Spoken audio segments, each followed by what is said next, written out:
Hey guys, Sandy here. Welcome back to the channel. Today is the 5-year anniversary of Stretch the Sketch, which is a series that was started by Janet Fritz of Galaxy Girl Creations. And to celebrate that, we are scraplifting Janet and using the traditional anniversary gift in that scrap lift. So I have chosen to scrap lift this layout of Janet's. It is monochromatic and it's purple and I love that. So I'm going to do this, bring in some wood veneer. So let's see what I can do.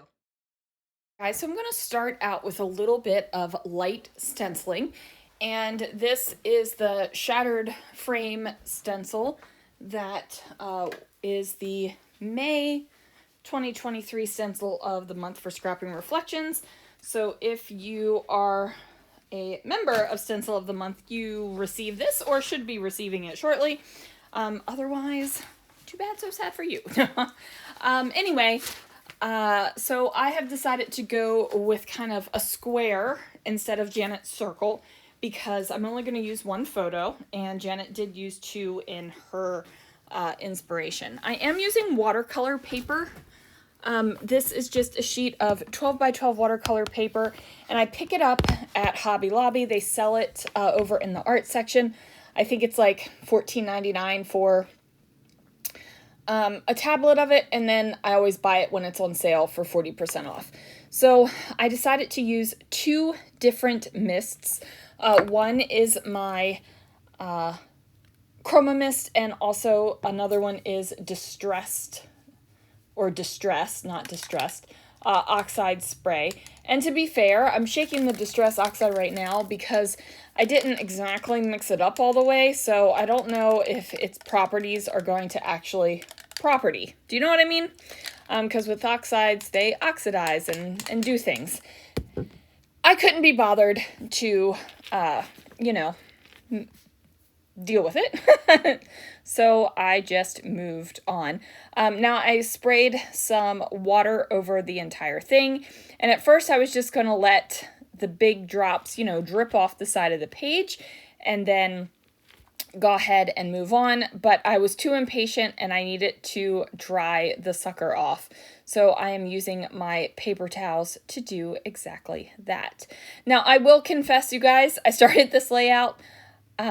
I knew I was going to scrap Janet. I knew I wanted to keep with the whole purple theme. I knew I was changing my shape, and I knew I wanted to have florals in there because she has florals on hers. After that, I kind of forgot what I was doing. I actually got lost in just the funness of playing with paper and supplies, and kind of really just forgot what I was supposed to be doing. So you'll see that I end up tearing apart my layout because it needed to be in a different size than what Janet's original layout was. And since her original layout was 12 by 12, I had to stretch, move, twist around that sucker. And I forgot I had to do that. So I went ahead and tore the layout apart and cut it down to 8.5 by 11. Because I feel like 8.5 by 11 is really an easy size to slip into your 12 by 12 book. 8.5 by 11 page protectors are readily available anywhere, any office supply store, any mass market store.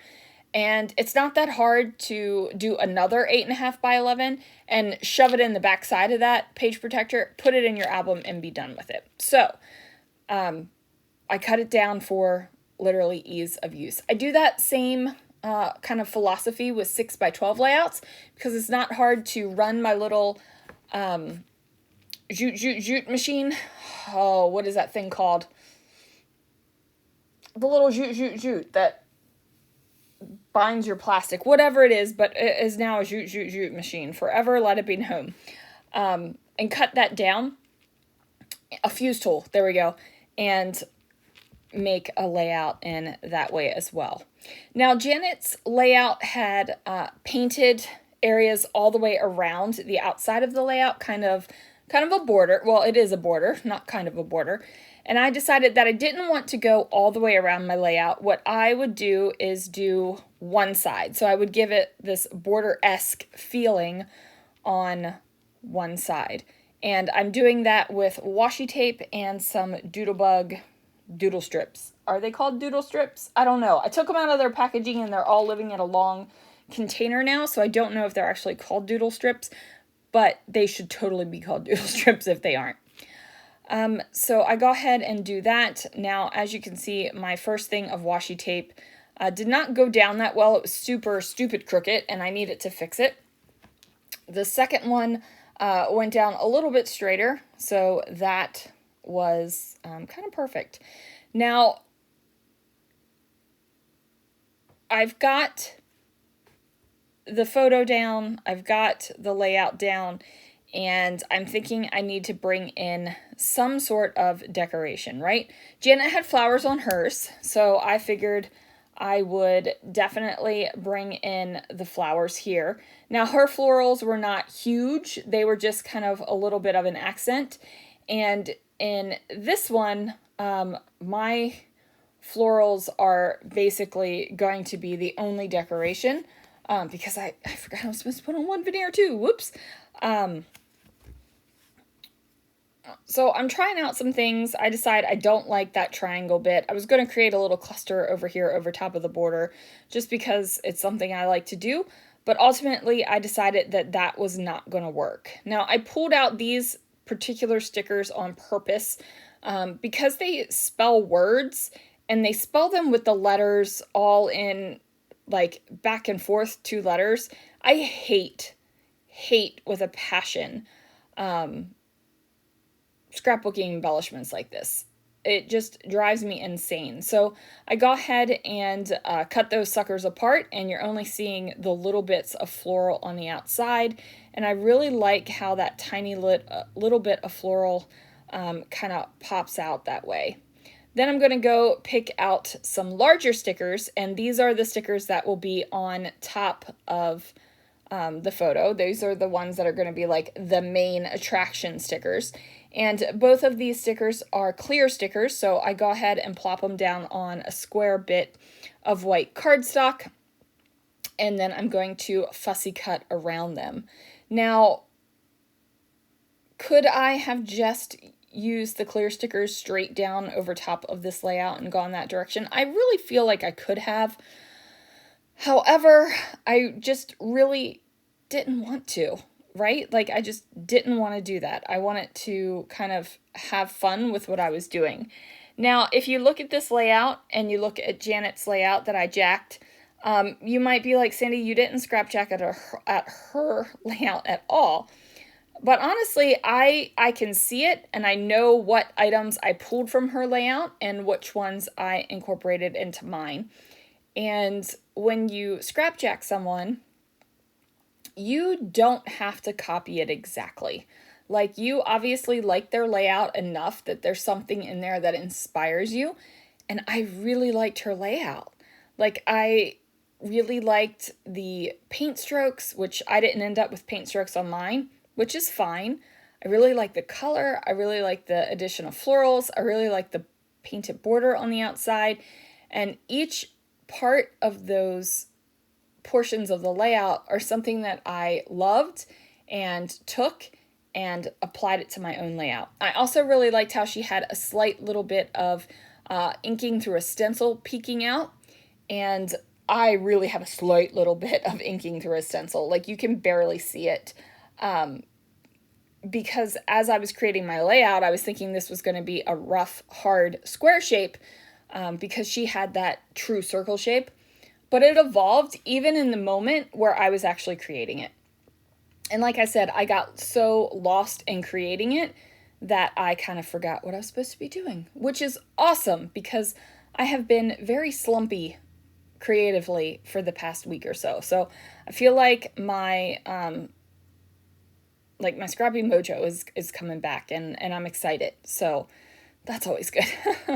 So thanks, Janet, for bringing me back in my scrappy mojo. Now, while I am going to go ahead and put these florals down and figure out where I want them to go on top of the layout, be sure that you check out the links down below for everyone who is playing along with Stretch the Sketch. I cannot believe that this series has been going on for 5 years. I have not played faithfully all 5 years. I know that there are some people who have, and there are people that have come and gone from playing Stretch the Sketch. It's just an awesome series, right? Like it just helps you kind of look at things in a new way, whether it's your products, you know, a layout, a style. It just like sparks creativity. So I'm going to finish up here, and I go ahead and pull out my purpley sparkly letters, and I was going to use the title Fly because I've done that plenty of other times with airplane photos like this, and I didn't have the letters. So I end up spelling out the word up, and I chose these glitter letters because they match my washi tape pretty closely. And so I place the words up, down, and then I decide to finish off my title with my own handwriting, so it's Up We Go. And then I'm like, yes, I love this layout. I'm feeling good about it. And then as I'm getting ready to take pictures, I realize, dummy, you forgot the wood veneer. How can you forget an anniversary present for an anniversary layout? So maybe I cheated, maybe I took the easy way out, but I got some heartwood veneer and just tucked it into places where I thought it looked good. And then that is going to do it for this layout. You guys, thanks so much for watching, and I will see you guys again real soon for another video.